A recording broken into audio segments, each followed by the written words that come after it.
Hatchet by Gary Paulsen. Chapter 11. There were these things to do. He transferred all the eggs from the small beach into the shelter, reburying them near his sleeping area.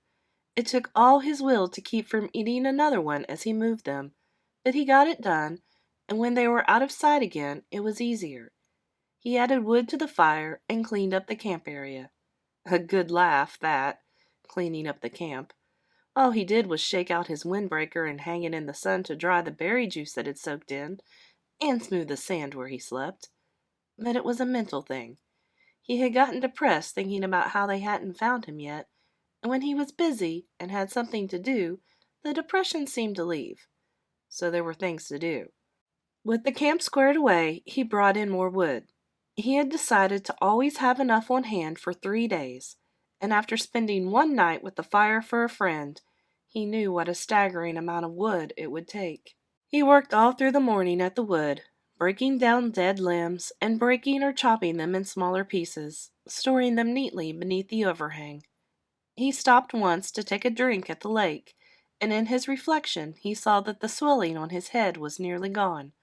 There was no pain there, so he assumed that had taken care of itself. His leg was also back to normal, although he had a small pattern of holes, roughly star-shaped, where the quills had nailed him, and while he was standing at the lake shore taking stock, he noticed that his body was changing. He had never been fat, but he had been slightly heavy, with a little extra weight just above his belt at the sides. This was completely gone, and his stomach had caved in to the hunger, and the sun had cooked him past burning, so he was tanning. And with the smoke from the fire, his face was starting to look like leather. But perhaps more than his body was the change in his mind, or in the way he was becoming. I am not the same, he thought. I see, I hear differently. He did not know when the change started, but it was there. When a sound came to him now, he didn't just hear it, but would know the sound. He would swing and look at it. A breaking twig, a movement of air, and know the sound, as if he somehow could move his mind back down the wave of sound to the source. He could know what the sound was before he quite realized he had heard it, and when he saw something, a bird moving a wing inside a bush, or a ripple on the water, he would truly see that thing, not just notice it as he used to notice things in the city. He would see all parts of it, see the whole wing, the feathers, see the color of the feathers, see the bush, and the size and shape and color of its leaves. He would see the way the light moved with the ripples on the water, and see that the wind made the ripples and which way that wind had to blow to make the ripples move in that certain way. None of that used to be in Brian, and now it was a part of him, a changed part of him, a grown part of him. And the two things, his mind and his body, had come together as well, had made a connection with each other that he didn't quite understand. When his ears heard a sound or his eyes saw a sight, his mind took control of his body. Without his thinking, he moved to face the sound or sight, moved to make ready for it, to deal with it. There were these things to do. When the wood was done, he decided to get a signal fire ready. He moved to the top of the rock ridge that comprised the bluff over his shelter and was pleased to find a large, flat stone area. More wood, he thought, moaning inwardly. He went back to the fallen trees and found more dead limbs, carrying them up on the rock until he had enough for a bonfire. Initially, he had thought of making a signal fire every day, but he couldn't. He would never be able to keep the wood supply going. So while he was working, he decided to have the fire ready, and if he heard an engine, or even thought he heard a plane engine, he would run up with a burning limb and set off the signal fire. Things to do. At the last trip to the top of the stone bluff with wood, he stopped, sat on the point overlooking the lake, and rested. The lake lay before him, 20 or so feet below, and he had not seen it this way since he had come in with the plane. Remembering the crash, he had a moment of fear, a breath-tightening little rip of terror, but it passed, and he was quickly caught up in the beauty of the scenery. It was so incredibly beautiful that it was almost unreal. From his height, he could see not just the lake, but across parts of the forest, a green carpet, and it was full of life. Birds, insects, there was a constant hum and song.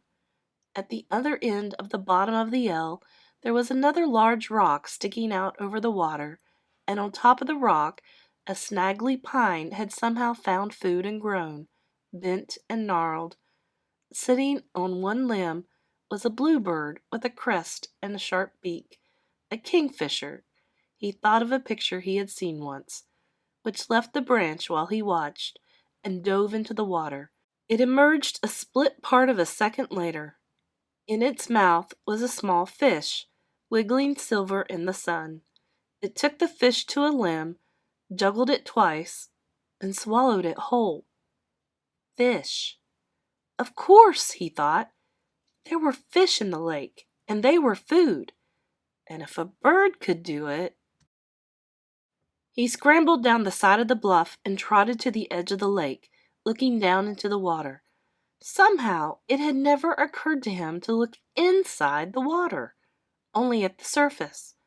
The sun was flashing back up into his eyes, and he moved off to the side and took his shoes off and waded out 15 feet.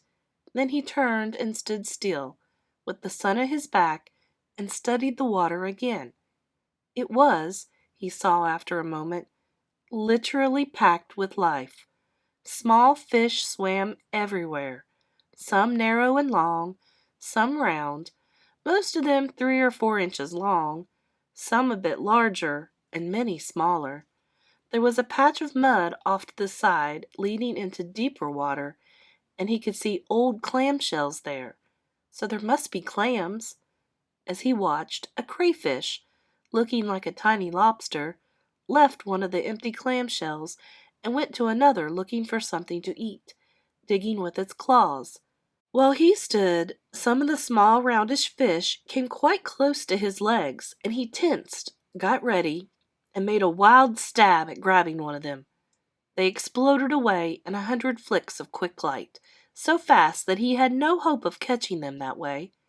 But they soon came back, seemed to be curious about him, and as he walked from the water, he tried to think of a way to use that curiosity to catch them. He had no hooks or string, but if he could somehow lure them into the shallows and make a spear, a small fish spear, he might be able to strike fast enough to get one. He would have to find the right kind of wood, slim and straight. He had seen some willows up along the lake that might work, and he could use the hatchet to sharpen it and shape it while he was sitting by the fire tonight. And that brought up the fire, which he had to feed again. He looked at the sun and saw it was getting late in the afternoon, and when he thought of how late it was, he thought that he ought to reward all his work with another egg, and that made him think that some kind of dessert would be nice. He smiled when he thought of dessert, so fancy, and he wondered if he should move up the lake and see if he could find some raspberries after he banked the fire, and while he was looking for the right wood for a spear. Spearwood, he thought, for it all rolled together, just rolled together and rolled over him. There were these things to do.